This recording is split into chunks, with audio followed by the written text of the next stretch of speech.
आवाज आ रही है ना मेरी? जी सर। चलो, तो मिड पॉइंट का पहला सवाल है क्वेश्चन नंबर 3।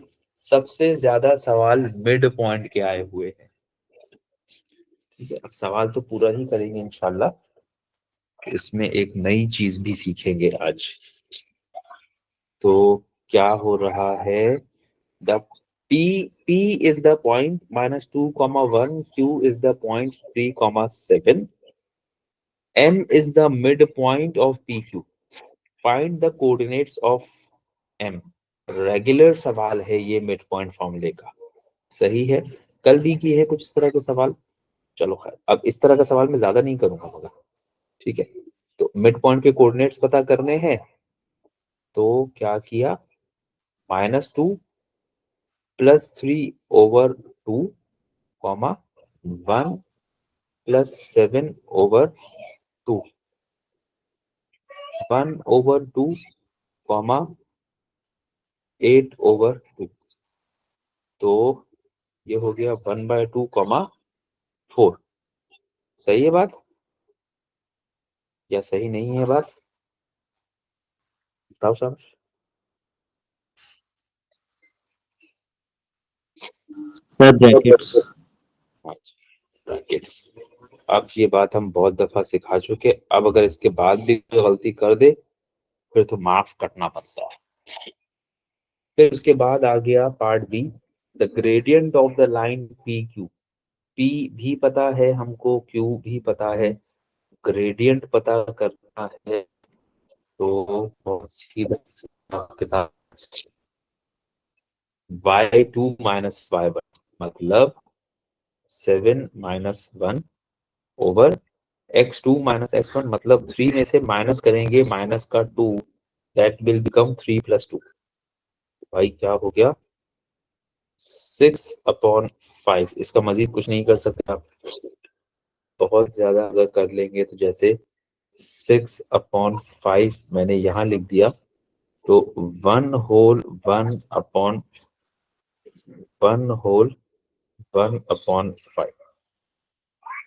सही है या 1.2? कोई एक बात लिखिएगा बस। ओके, अब ये basically equation of a line का सवाल है, बट सिखा दे रहा हूं। सही है, और इक्वेशन ऑफ अ लाइन में सबसे पहले ये चीज सिखाई जाती है। इक्वेशन बनाना तो बात की बात है, पहले ये वाला हिस्सा सिखाया जाता है इक्वेशन ऑफ अ लाइन में। ठीक है, अब इसमें क्या कह रहे हैं, the line with equation 2y + 3x + k passes through the point P. Find k। यानी यहाँ पर बेसिकली हम एक नई चीज सिखाने जा रहे हैं, जो कि है फाइंडिंग या find the value of a variable when पहला when a point lies on a line, इसको ऐसे भी कह सकते हैं, या when a line passes through a point। ये बात दो तरह से कही जाती है, यानी मैं या तो ये कहूंगा कि एक लाइन एक पॉइंट से गुजर रही है, या मैं ये कहूंगा कि एक पॉइंट एक लाइन पे मौजूद है। इतनी बात समझ में आ गई सबको? जी लाइन सर। के ऊपर पॉइंट, यानी मिसाल को भी ये एक लाइन है और इस पे एक पॉइंट मौजूद है। आप इसको ऐसा भी कह सकते हैं, एक लाइन पे एक पॉइंट मौजूद है, यानी एक point is lying on the line. या फिर आप ये भी कह सकते हैं, a line is passing through a point. सही। अच्छा, व्हाट हैपेंस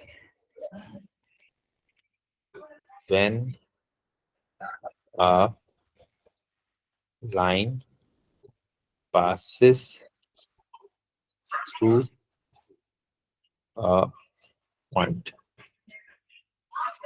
अगर एक पॉइंट से एक लाइन गुजर रही है या अगर एक पॉइंट एक लाइन पर है तो क्या होता है? We can substitute the coordinates of the point in the equation of the line। सही है बात। अब जैसे सवाल ने आपसे क्या कहा, सवाल ने कहा लाइन की इक्वेशन है 2y + 3x + k, यानी ये जो लाइन मैंने बनाई हुई है मिसाल के तौर पे आप ऐसा मान लीजिए इस लाइन की इक्वेशन है 2y + 3x + k = 0 और इस पे एक पॉइंट मौजूद है जिसके कोऑर्डिनेट्स क्या है, एक पॉइंट P मौजूद है और P के कोऑर्डिनेट्स हमें सवाल में शुरू में बताए थे। क्या बताए थे? -2, 1। सही, -2, 1। यहां तक की बात क्लियर है सबको? बोलो भाई, यहां तक की बात क्लियर है सबको? अब दो बातें होती हैं यहाँ पर, या तो मैं आपसे कहूंगा कि प्रूफ करो कि ये पॉइंट लाइन पर है, या मैं कहूंगा कि अगर ये पॉइंट इस लाइन पर है तो किसी वेरिएबल की वैल्यू निकालो। जो पेपर में सवाल आता है वो वेरिएबल की वैल्यू निकालने का ही आता है। सही है। आपके पास एक इक्वेशन मौजूद है 2y + 3x + k। इक्वेशन मौजूद है 2y + 3x + k और आपसे क्या कह रहे हैं, किस चीज की वैल्यू बताओ? बोलो शाबाश। के की सर। अब k की वैल्यू बतानी, मगर इस इक्वेशन से तो k की वैल्यू नहीं निकलने वाली फिलहाल, क्योंकि इस इक्वेशन में कितना वेरिएबल है k को मिलाकर।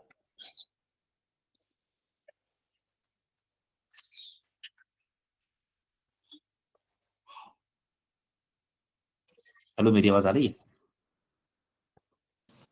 जी सर, मगर लैग हो रही है। नहीं तो स्क्रीन भी अजीब सी हो रही है। स्क्रीन तो सही हो गई, लैग हो रही है। चलो अब सही हो गई। जी सर। अच्छा, तो हाँ मैं कह रहा था मेरे पास इक्वेशन दी हुई है 2y + 3x + k और मुझे k की वैल्यू बतानी है। तो अब इस इक्वेशन से तो k की वैल्यू नहीं बता सकते आप। क्यों नहीं बता सकते आप k की वैल्यू?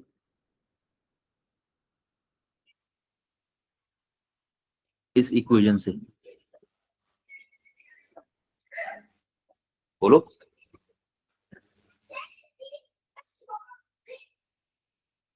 क्योंकि इस इक्वेशन में k के अलावा x और y ये भी मौजूद है ना। जी सर। अब जब तक ये लोग मौजूद हैं तब तक तो k नहीं आ सकता। Is that right? यस। अब मैंने आपसे क्या कहा? अच्छा, उसने भी आपसे k की वैल्यू ऐसे ही नहीं, उसने आपको एक बात बताई है। उसने बताया कि ये लाइन पॉइंट P से गुजर रही है, तब बतानी है k की वैल्यू। ऐसे बतानी भी नहीं है, यानी ऐसा नहीं कहा उसने बस ये इक्वेशन दे दी और आपसे कहा k बता दो। तो कह रहे k बताओ, मगर कब? जब इस लाइन का P से गुजरना बता दिया हुआ है। अब मैंने आपसे क्या कहा कि अगर कोई लाइन किसी पॉइंट से गुजरती है तो इसका हमें एडवांटेज क्या है? हम उस पॉइंट के कोऑर्डिनेट्स को लाइन की इक्वेशन में सब्स्टिट्यूट कर सकते हैं। यानी मैं x और y की जगह, x की जगह -2 और y की जगह 1 रख सकता हूं। ये बात समझ में आई? जी सर। तो अगर ऐसा करेंगे तो इक्वेशन में कितना वेरिएबल रह जाएगा? एक। एक, विच विल बी k। सही है। यानी एक तरीके से ये वो बात है कि मैंने आपको एक इक्वेशन दी है जिसमें x भी है, y भी है और k भी है, और मैंने आपसे पूछा है k की वैल्यू बताइए जब x -2 है और y 1 है। बस इस तरह से बोल के नहीं बताया, आप ये सवाल आप कर चुके हैं बचपन में, ठीक है। Find the value of k when x is equal to -2 and y is equal to 1। तो आपको कुछ भी नहीं करना, इक्वेशन में x की जगह x की वैल्यू, y की जगह y की वैल्यू रखें और k आ जाएगा, ठीक है। बस सवाल ने इस दफा जुल्म ये कर दिया कि सवाल ने बताया नहीं कि x -2 है और y 1 है, सवाल ने बस ये बताया कि लाइन इस पॉइंट से गुजर रही है। तो अब आपको पता है कि लाइन इस पॉइंट से गुजर रही है, तो इन पॉइंट्स की जगह या x की जगह और y की जगह ये वैल्यूज रख सकते हैं हम। समझ गए बात? जी sir. 2 -6 plus k is equal to 0। 2 -6 का मतलब -4 plus k is equal to 0, और k की वैल्यू निकालने के लिए -4 को उस तरफ ले जाओगे तो k किसके बराबर आ जाएगा? 4 के। समझ गए बात? जी सर। तो k की वैल्यू आ जाने के बाद इक्वेशन हो गई 2y plus 3x plus 4 is equal to 0। 2y, मैं क्यों लिख रहा हूँ, इतनी बात क्लियर हो गई? जी सर। अच्छा, अब सवाल ने ये पूछा है find the gradient of this line. कौन सी line?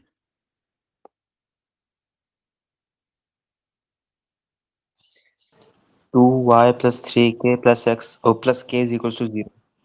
2y plus 3x plus k is equal to 0। सही है।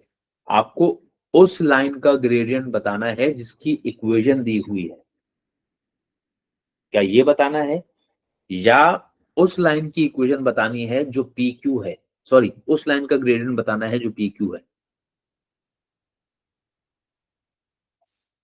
कौन से का ग्रेडियंट ऑफ पी क्यू बताना है, या उस लाइन का ग्रेडियंट बताना है जिसकी इक्वेशन दी हुई है?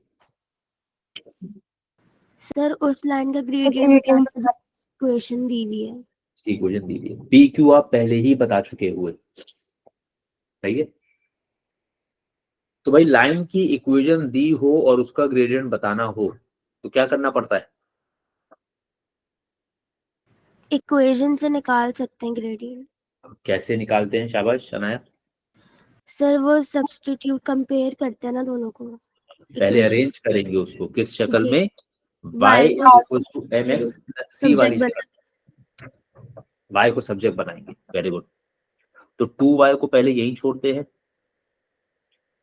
k और 3x को वहां ले जाते हैं, तो ये दोनों यहाँ ऐड हो रहे हैं, वहां जाकर माइनस, क्या y सब्जेक्ट बन गया? नहीं अभी नहीं बना। क्या करना पड़ेगा, ये 2 को लाएंगे यहाँ पर, ये 2 लाकर दोनों को डिवाइड करेगा, मैं दोनों पे अलग अलग लिख रहा हूँ, -3/2x अलग, और माइनस के की वैल्यू मैं मालूम कर चुका हूँ, चाहूं तो यूज कर सकता हूँ वैसे, मगर मैं यूज नहीं कर रहा, मुझे जरूरत नहीं है। सही है, ठीक है ना। अब ग्रेडियंट बताने के लिए इस इक्वेशन को, अब ये इक्वेशन स्टैंडर्ड शक्ल में आ गई,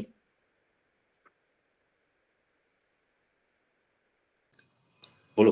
बस साइंस का डिफरेंट है सर, वरना आ गई है। तकरीबन आ गई, ठीक है। साइंस हम मैनेज कर लेंगे खुद से। तो इसको कंपेयर करेंगे y is equal to m x plus c के साथ, तो m की क्या वैल्यू नजर आ रही है मुझको?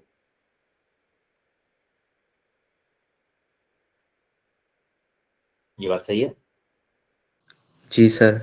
तो मेरा फाइनल आंसर आ गया -3/2। ये साइड में जितना कुछ लिखा है इसको यहीं पर नोट कर लेना, सही है।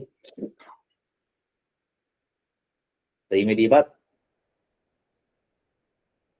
जब सवाल करोगे ना पास्ट पेपर्स में तो यहीं पर